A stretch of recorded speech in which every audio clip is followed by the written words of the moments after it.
और सर्वे हो रहा था। दोसा मैं आपसे पूछना चाहता हूं, आप पश्चिम में जाएंगे, पता नहीं आप कैसे हैं, आपके पूर्वज भी हो सकता है, और पश्चिम उत्तर प्रदेश के हमारे सभी लोग अपने सामान्य संबोधन में राम राम ही कहते हैं। तो जय श्री राम कहां से सांप्रदायिक संबोधन हो गया? कहां से सांप्रदायिक संबोधन हो गया? हमारे यहां हम जगते हैं, राम ही राम बोलते हैं, मिलते हैं, राम राम का संबोधन होता है, और अंतिम यात्रा में विदा करते हैं तब भी राम नाम सत्य है ही बोलते हैं। राम के बगैर तो हमारा कोई काम ही नहीं है। और अगर जय श्री राम किसी ने बोली दिया तो इसमें उत्तेजना का मतलब, ये नियत आप समझ सकते हैं उस नियत को। ये चढ़ाने वाला नहीं है, ये चढ़ाने वाला नहीं है।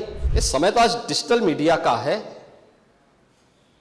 वहां का पठान, वहां का शेख सब कह रहे साहब हमारे पूर्वज तो हिंदू थे, और आप भी, आपके पूर्वज भी हिंदू थे। क्या ये सच नहीं है?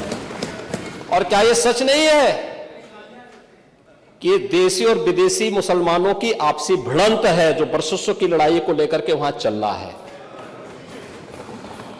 आप लोग सच पे पर्दा डालने का प्रयास कर रहे हैं, लेकिन एक चीज जरा नोट करना कि सूर्य को, चांद को और सत्य को बहुत देर तक छुपा कोई नहीं सकता है, और सत्य जरूर सामने आएगा। आप तो एक श्रेष्ठ ब्राह्मण कुल में आपने जन्म लिया है, आप तो भारत के पुराणों की परंपरा पर विश्वास करते हैं। हमारा पुराण भी इस बात को कहता है कि भगवान विष्णु, श्री हरि विष्णु का 10वां अवतार संबल में ही होगा, उसी संबल में होगा। 23 नवंबर को जोमे की नमाज के पहले और जोमे की नमाज के दौरान जिस प्रकार की तकरीरें दी गई, उन तकरीरों के बाद माहौल खराब हुआ, और फिर उसके बाद जिस प्रकार की स्थितियां की गई थी वो सबके सामने है। और इसलिए मैं कह रहा हूं, हमारी सरकार ने तो पहले ही कहा कि हम जुडिशियल कमीशन बनाएंगे, ये एक्ट के अंतर्गत ही कमीशन बना हुआ है। माननीय सदन में उसकी रिपोर्ट भी आएगी। दूध का दूध और पानी का पानी सबके सामने आएगा। और 1978 में 184 हिंदुओं को सामूहिक रूप से जला दिया गया था। 184 हिंदुओं को हत्या हुई थी, हिंदुओं की हत्या हुई थी, और जलाया भी गया था, और 184 हिंदू मारे गए थे वहां। 184। मैं वही तो कह रहा हूं ना, आप उस सच को स्वीकार नहीं करेंगे। 1947 से लेकर के अब तक 209 हिंदुओं की निर्मम हत्या वहां हुई है संभल के अंदर, 209 हिंदुओं की। और एक भी बार किसी ने उन निर्दोष हिंदुओं के लिए कभी दो शब्द नहीं कहे, उनके प्रति, उन परिवारों के प्रति संवेदना के शब्द नहीं कहे। महोदय, जो आज घड़ियाली आंसू बहा रहे हैं, ये लोग कभी भी उन निर्दोष हिंदुओं के बारे में कभी दो शब्द नहीं कहे। वहां पर 1978 में जो दंगा हुआ था, महोदय, किस प्रकार की स्थिति थी? एक वैश्य जिसने सबको उधार दे रखा था पैसा, और उस बात को मानता था कि साहब मैं तो सबको पैसा देता हूं, मेरे यहां तो सब व्यवसाय के साथ जुड़े हुए हैं। अगल बगल के हिंदू दंगा होने के बाद उनके घर में इकट्ठे होते हैं। इकट्ठा होने के बाद उनको घेर लिया जाता है। घेरने के बाद वो बोलते हैं, भाई आप हमें क्यों घेर रहे हैं? कहा जाता है, नहीं, क्योंकि तुम इन हाथों से पैसा मांगोगे, इसलिए उनके हाथ काटे जाते हैं, फिर उनके पैर काटे जाते हैं, और फिर उनका गला रेंद करके हत्या होती है। ये लोग सौहार्द की बात करते हैं, शर्म नहीं आती इन लोगों को सौहार्द के बारे में चर्चा करने की? इन 22 कुओं को भी वहां पे बंद किया गया और वहां का माहौल इतना तनावपूर्ण किसने बनाया था? ये पत्थरबाज कौन थे? एक भी गिरफ्तारी बिना साक्ष्य के नहीं हो रही है। और याद रखना, जिसने पत्थरबाजी की होगी, जिसने माहौल खराब किया होगा, उसमें एक भी बचने वाला भी नहीं है, एक भी नहीं बचेगा। लेकिन उस मूल संविधान में कहीं भी धर्मनिरपेक्ष या पंथ निरपेक्ष या फिर समाजवाद शब्द नहीं है। और ये आप सबकी आंखों को खोलने वाला होना चाहिए। आप लोग संविधान में बदलाव की बात करते हैं। जिन लोगों ने संविधान का गला घोंटा, उनका पिछलग्गो बन करके केवल सत्ता हथियाना चाहते हैं, जनता की आंखों में धूल झोंकना चाहते हैं। ये नहीं हो सकता। नेता सदन कांग्रेस के नोटिस पर नियम 311 के अधीन आपने इस मुद्दे को यहां पर इन्हें उठाने की अनुमति दी। नियम 56 के तहत माननीय सदस्यों ने यहां पर संबल और बहराइच से जुड़े हुए जिन मुद्दों की ओर ध्यान आकर्षित किया है, वो वास्तव में अपनी रुचि और अपने स्वयं के एजेंडे के अनुरूप ही उन्होंने अपने वक्तव्य को यहां पे रखा है। मुझे आश्चर्य होता है कि हमारे नेता, विरोधी दल, वरिष्ठ सदस्य हैं, इस सदन के माननीय अध्यक्ष भी रहे हैं और प्रदेश सरकार में मंत्री के रूप में भी उन्होंने कार्य किया है, एक लंबे समय से सार्वजनिक जीवन में है।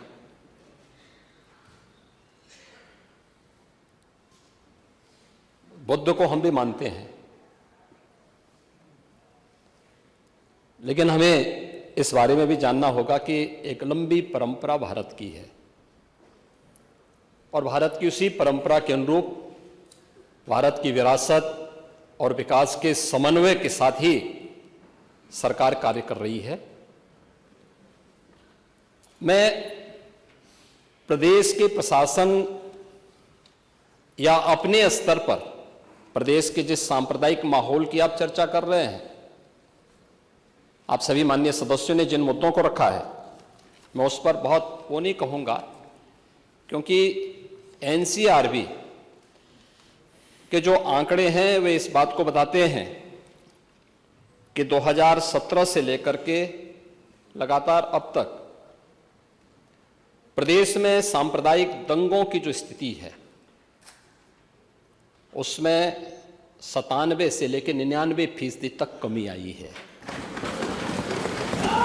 ये एनसीआरबी का डाटा है। और जो दो, जिसको वास्तव में आप दंगे कहते हैं, ये दंगे उत्तर प्रदेश में 2017 से लेकर के अब तक नहीं हुए हैं। और मैं वही आपके पिछले कार्यकाल के दौरान बताता हूं, 2012 से 2017 के बीच में, ये भी एनसीआरबी के ही डाटा है, प्रदेश में 815 सांप्रदायिक दंगे हुए और 192 लोगों की मौत उसमें हुई है। मैं उस पर चर्चा करूंगा। उससे पहले भी 2007 से 2011 के बीच 616 ऐसे सांप्रदायिक घटनाएं हुई हैं जिनमें 121 लोगों की मौत हुई थी। महोदय, जो बात यहां पर माननीय सदस्य शेखबाल महबूब ने संबल के बारे में लिखा, माननीय सदस्य कुंवर रघुराज प्रताप सिंह जी ने यह बात बहुत स्पष्ट की कि हम तथ्यों को छुपा करके कब तक जनता को गुमराह करेंगे। हर व्यक्ति जानता है कि माननीय न्यायालय के आदेश पे सर्वे का कार्य हो रहा था, और सर्वे हो रहा था। दोस्तों, मैं आपसे पूछना चाहता हूं, आप पश्चिम में जाएंगे, पता नहीं आप कैसे हैं, आपके पूर्वज भी हो सकता है, और पश्चिम उत्तर प्रदेश के हमारे सभी लोग अपने सामान्य संबोधन में राम राम ही कहते हैं। तो जय श्री राम कहां से सांप्रदायिक संबोधन हो गया? कहां से सांप्रदायिक संबोधन हो गया?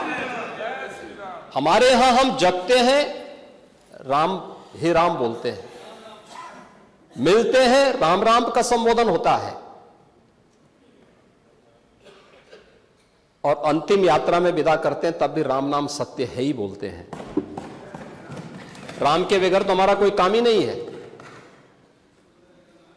और अगर जय श्री राम किसी ने बोली दिया तो इसमें उत्तेजना का मतलब, ये नियत आप समझ सकते हैं उस नियत को। ये चढ़ाने वाला नहीं है, ये चढ़ाने वाला नहीं है, ये चढ़ाने वाला नहीं है। एक दूसरा, आपने कुंदरकी की जीत को वोट की लूट बताया। आप एक सदस्य का अपमान कर रहे हैं। आपके सदस्य की तो जमानत जब्त हो गई वहां पे। और क्या ये सच नहीं है? इस समय तो आज डिजिटल मीडिया का है, वहां का पठान, वहां का शेख सब कह रहे साहब हमारे पूर्वज तो हिंदू थे, और आप भी, आपके पूर्वज भी हिंदू थे। क्या ये सच नहीं है? और क्या ये सच नहीं है कि देशी और विदेशी मुसलमानों की आपसी भिड़ंत है, जो वर्षों की लड़ाई को लेकर के वहां चल रहा है? आप लोग सच पे पर्दा डालने का प्रयास कर रहे हैं, लेकिन एक चीज नोट करना कि सूर्य को, चांद को और सत्य को बहुत देर तक छुपा कोई नहीं सकता है, और सत्य जरूर सामने आएगा। और उसी सत्य के बारे में कहा जा रहा है। नेता प्रतिपक्ष कह रहे थे कि वहां की स्थिति ऐसी है कि अगर मंदिर आ भी जाएगा, मंदिर बन जाएगा। मैं कहता हूं, ये तो बाबरनामा भी कहता है कि हर मंदिर को तोड़ करके एक ढांचा खड़ा किया गया। आप तो एक श्रेष्ठ ब्राह्मण कुल में आपने जन्म लिया है। आप तो भारत के पुराणों की परंपरा पर विश्वास करते हैं। हमारा पुराण भी इस बात को कहता है कि भगवान विष्णु, श्री हरि विष्णु का 10वां अवतार संबल में ही होगा, उसी संबल में होगा।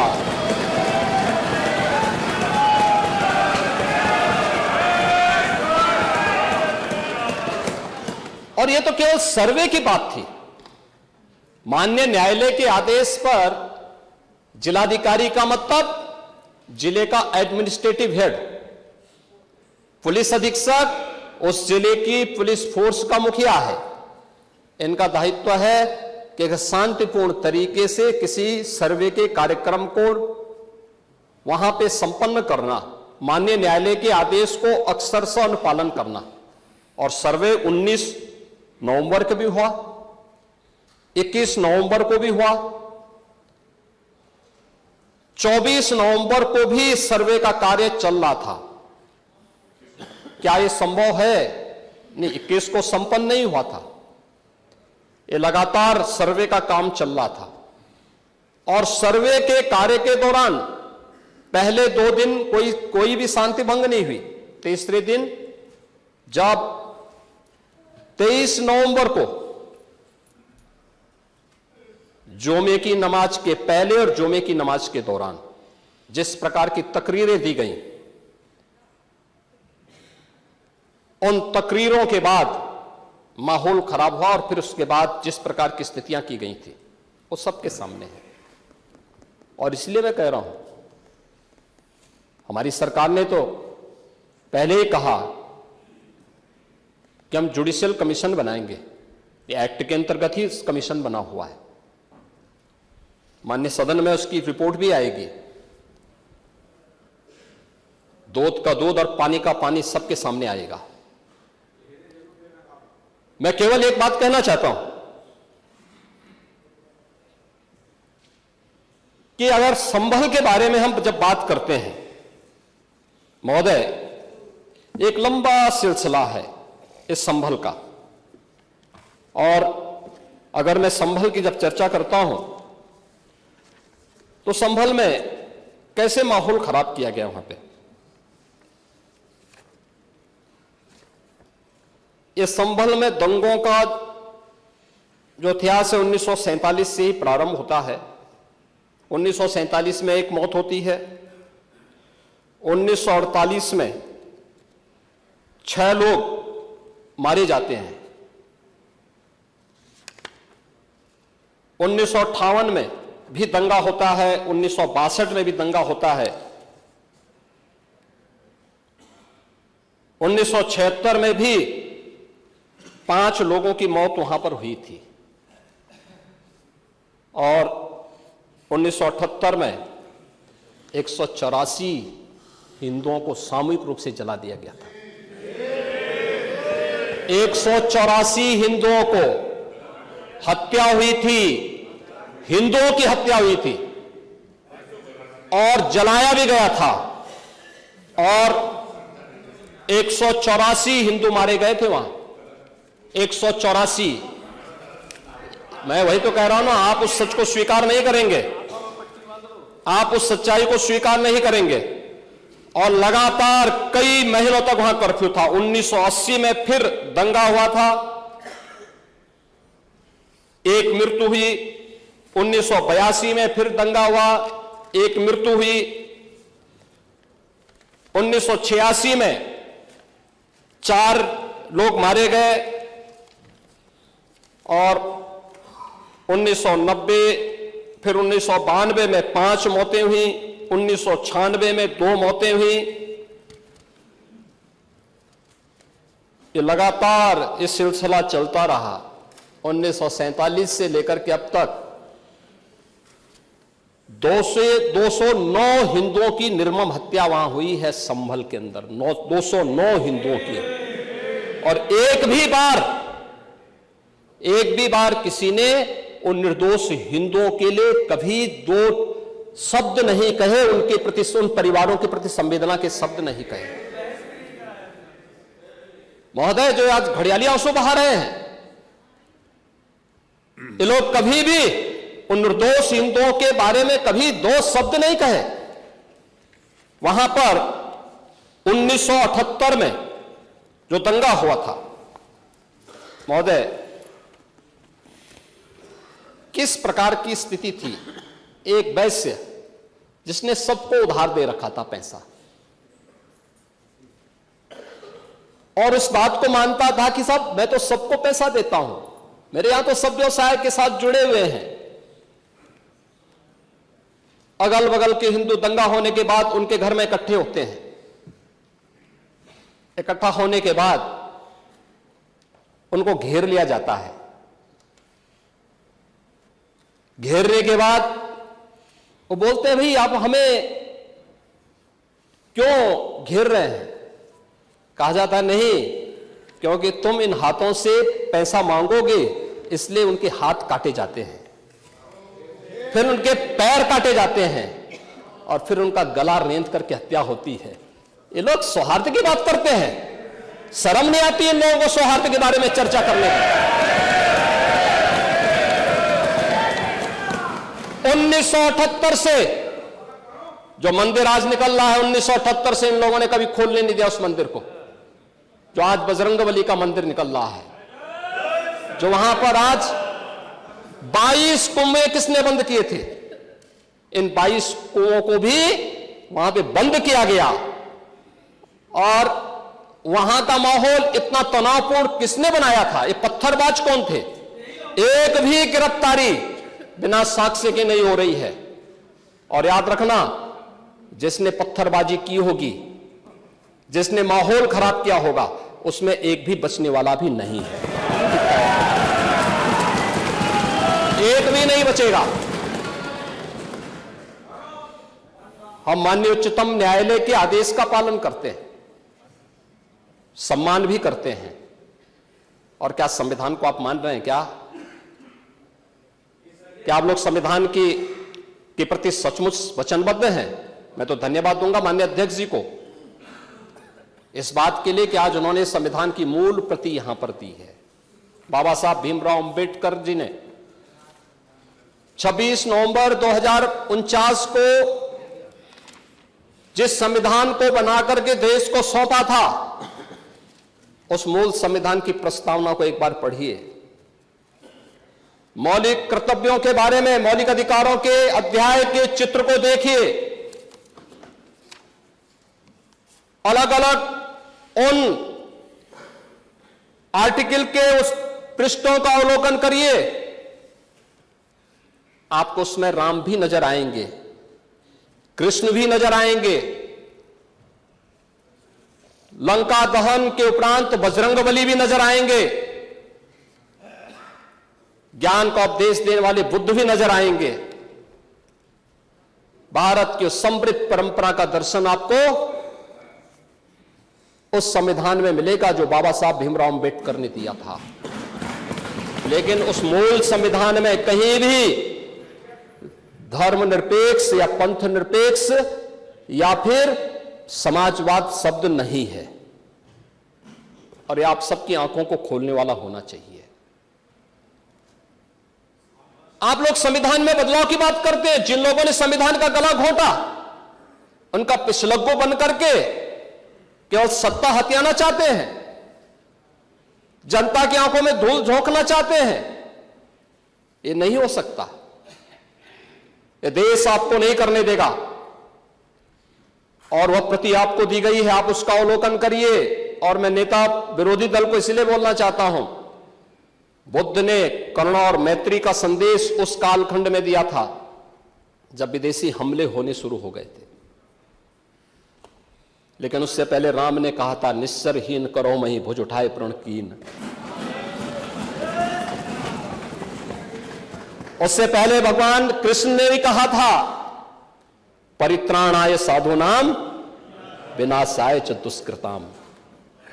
और हम तो राम और कृष्ण को ही मानते हैं, बुद्ध पर विश्वास करते हैं, उन्हीं को आदर्श मान करके हम लोग कार्य करते हैं। शासन पद्धति एक भी इंच इधर उधर नहीं करते उसके बगैर। और इसीलिए मैं आपसे कहने के लिए आया हूं, संभल की घटना या कुंदरकी की जीत, जैसे ही आपके खटाखट की असलियत सामने आई, जनता ने कहा सपाचट। उपचुनाव में 9 में से 7 तो भारतीय जनता पार्टी और एनडीए गठबंधन जीता है। और यही नहीं, सीसामऊ और करहल, याद करिए 2022 में समाजवादी पार्टी ने करहल में 70,000 से लगभग 67,000 से जीती थी।